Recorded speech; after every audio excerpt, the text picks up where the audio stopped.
When I said I wanted to win 8 gold medals, basically half the people in the swimming world thought I was absolutely crazy and nobody could ever do something like that.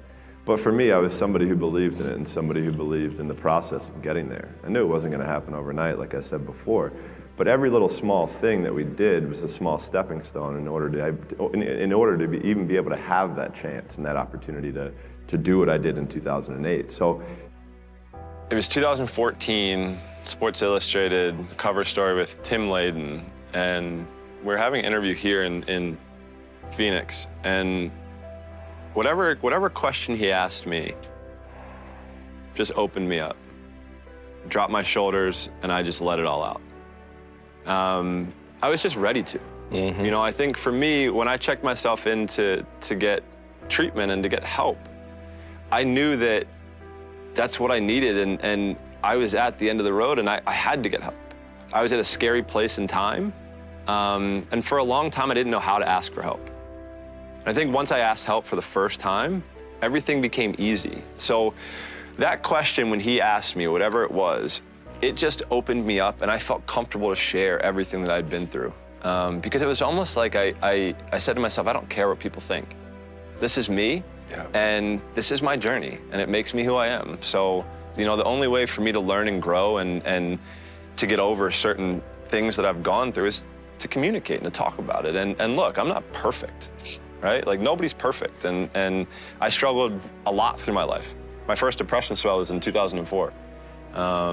And I went up and down roller coasters all throughout life. I think it's vulnerability. I think vulnerability is a scary word for a lot of people. It's a scary word for me. You know, I remember when I checked into a treatment center, I was shaking when I went in there. Because I didn't know what I'm getting myself into, but I wanted help. I didn't like feeling the way that I did. Every day is a new challenge, right? Every day is a challenge, is a day that we can prepare ourselves even more. So for us, we would call it putting money into the bank. So at the end of the year, when we had a major international competition, we could withdraw that money that we had saved throughout the year.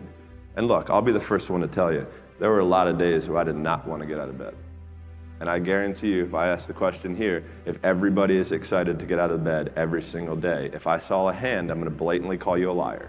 Because we all know that is far from the truth. But if you have those little small goals, those little small things that get you excited when you don't want to, it's going to make it even better and even easier at the end when you're getting ready for a presentation or the end of the year or this or that, whatever event you're leading up to. It's going to make it so much easier. And I think if you look at the greats in anything that, in any walk of life, the greats do things when they don't always want to. And that's the separation. For me, that's what I've found. So, you know, when I say from 2002 to 2008 was basically trial and error. So for me, in 2002, that's really when I started amping up my event schedule, where I was swimming 4 to 5 individual events and having a couple relays at Pan Pacs, World Championships, major international competitions throughout that time frame. Because at that time, at the Olympic Games, that's where I think the real truth comes out, because I think there are a lot of people who are very talented who can make it there.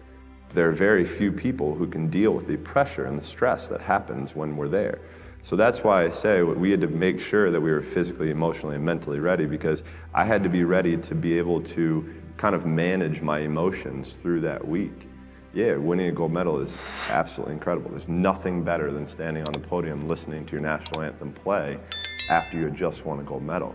But for me, I'm somebody who I knew that I had 7 other events after the first day. So I have to throw that in the back of my head. I got to throw that race out. Even though if even like in 08, I broke a world record, won my first gold medal. Like, I was like, cool, like things are starting really well. So I have to put that behind me to then get ready for the next race. And on top of that, I have to make sure I'm eating the right amount, I'm sleeping the right amount, my body is as fresh as I can possibly be. So that means sitting in an ice tank, getting massages, getting stretched, all of these small things that end up adding up to the major end result. And because I can sure as hell tell you that there were days where I hated my coach. There were days where we got in fights, we got in arguments, we couldn't stand what we were doing. I would do things purposely to piss him off, but that's a different story. But, I think that was just really how we worked. Like, he was somebody who was so perfect for me that if I ever would have swam for anybody else, I never would have had the chance to do what I did, because he challenged me in ways and forced my mind to think differently. For me as a kid growing up, I'm huge into music, and music is a big part of my life. And I'm a huge Biggie Smalls fan, and he wrote a song called "The Sky Is the Limit." And as a kid growing up, I believed that. I believed that whatever I put my mind to, and if I was willing to make sacrifices and I was dedicated, that I could achieve absolutely anything. I still do. I think every person can really define it in their own way. I mean, I think it kind of really determines on what they want. At the start of it, for me, when I started this whole journey, it was with a goal of breaking a world record, winning an Olympic gold medal, becoming a professional athlete. Those were the goals that I had as a little kid. So for me, that was what excellence was. And once I was able to get there, I had to redefine what excellence was. And that's basically what I did my whole life. So for me, I guess it was kind of goals, because goals were something that played such a huge part in my everyday life. From the moment I woke up until the moment I got into bed, they were somewhere where I could see them every single moment when I was in my home. That's what really got me out of bed. That's what helped me on days where I was struggling. So I think goals are what really drove me and what made me try to become as excellent as I possibly could. So I came back from the 2000 Olympic Games as a 15-year-old, and after the Olympics is usually when people take time off, where they take a break, they relax for 3 to 6 months, and then they get back into it. For me, I was into it the next day after the final of the 200 fly. I was 5th place, I was 3/10 out of a medal, I was upset. So I used that as motivation leading into the next year, and the very first day that we had a practice, my coach put WR on the top right-hand corner of the paper. WR meant world record. I was a 15-year-old kid. I was like, oh yeah, I know what this is, but why is this, what's this doing here? Like, why are you putting this in the upper right-hand corner? He's like, we're gonna break a world record in 6 months. Sure enough, 6 months later, I break my first world record. So I'm like, okay, like this is starting to get really cool, like starting to get fun. And by this point, every world record I broke, I got to buy something. That was my deal.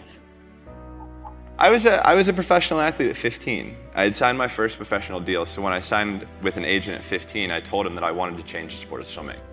So I wanted to do something that the sport had never seen, but people had never seen. The globe had never seen. And to be able to have that opportunity, I had to be able to do things differently. I couldn't do it the same way that everyone had done it before. So for me to go 5 or 6 straight years, that meant I had 52 extra days a year.